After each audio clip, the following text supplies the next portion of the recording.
The Battle of Breitenfeld, fought on September 17, 1631, was a pivotal engagement in the 30 Years' War and marked the first major Protestant victory against the Catholic Habsburg forces.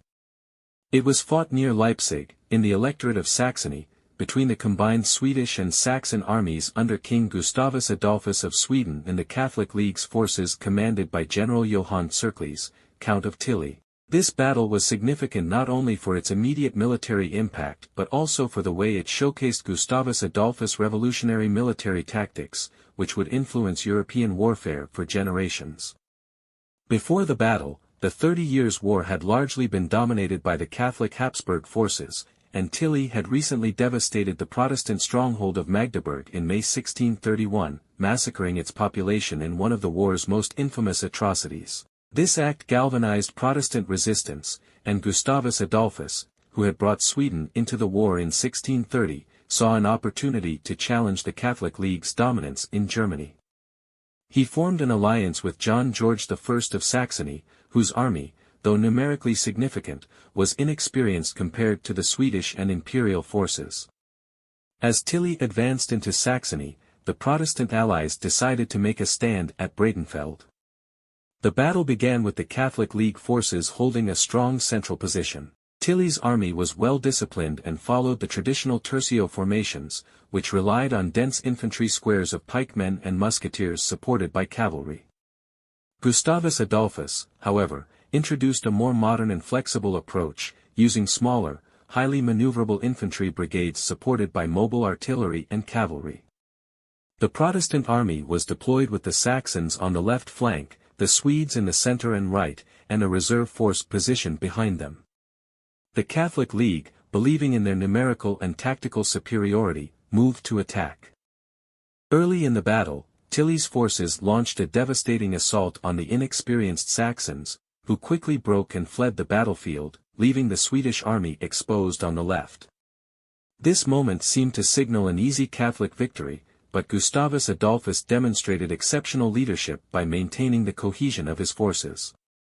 Rather than panicking, he ordered his right flank, commanded by Marshal Gustav Horn, to counter the advancing Imperial forces while his artillery unleashed heavy bombardment on the Catholic formations. The Swedish artillery, using smaller, more mobile cannons, could be repositioned quickly and delivered sustained fire, unlike the heavier and more static Imperial cannons. As the battle progressed, Gustavus Adolphus saw an opportunity and personally led a counterattack against Tilly's left flank. His cavalry, armed with pistols and sabers, outmaneuvered the Imperial cavalry, who still relied on the outdated caracole tactic, where horsemen approached in ranks, fired their pistols, and wheeled away. The Swedish cavalry, using more aggressive shock tactics, routed their Imperial counterparts and turned the tide of the battle. With his left flank exposed, Tilly attempted to regroup, but the relentless Swedish firepower shattered his formations. Unlike the tercio system, which relied on massed ranks, the Swedish infantry was trained to fire in coordinated volleys, maintaining continuous pressure on the enemy. By the late afternoon, Tilly's army was in disarray. Gustavus Adolphus exploited the chaos, ordering a general advance while his cavalry cut off the Imperial retreat. Thousands of Catholic League troops were killed or captured, and Tilly's army was effectively destroyed as a fighting force. The losses were staggering. The Catholic League suffered over 12,000 dead and thousands more captured, while the Swedes lost around 5,000 men. Tilly himself was wounded but managed to escape, though his reputation as an invincible commander was shattered. The victory at Breitenfeld was a turning point in the 30 Years' War. It not only demonstrated that the Catholic League could be decisively defeated, but it also established Gustavus Adolphus as the foremost military leader in Europe. His innovative use of combined arms, flexible formations, and superior firepower revolutionized warfare and influenced military tactics for centuries. More immediately, the defeat of the Catholic forces allowed Sweden to expand its influence in Germany, and Protestant resistance across the Holy Roman Empire was reinvigorated.